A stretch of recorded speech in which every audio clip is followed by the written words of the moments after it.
Hey everyone, it's Rochelle from Originally Worn. In this video, we're going to take this once nursery dresser and turn it into a more appropriate mid-century modern looking dresser. First, we're going to need to prep it. I'm going to be sanding off any rough spots and giving it a good cleaning with my Crud Cutter pre-paint cleanser. Next, I'm going to paint it with my home decor paint sprayer. I'm using Annie Sloan chalk paint. I actually did it first in kind of a mauve color I mixed up, but didn't really like that.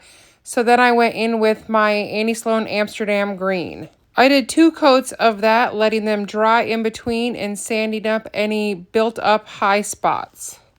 Next, I sprayed on 2 coats of Annie Sloan lacquer, letting them dry in between, and then it was onto the drawers. For the drawers, I painted everything but the whole face of them in Annie Sloan Athenian black, and then sealed them also with the Annie Sloan lacquer. For the face of the drawer, we're going to create a faux pole wrap look. I love wood pole wrap, and I was able to take some birch plywood I have and cut it into tiny little strips and glue those to the front of this dresser. If you don't have access to a Glowforge, you could certainly do this by cutting small strips of wood on a table saw.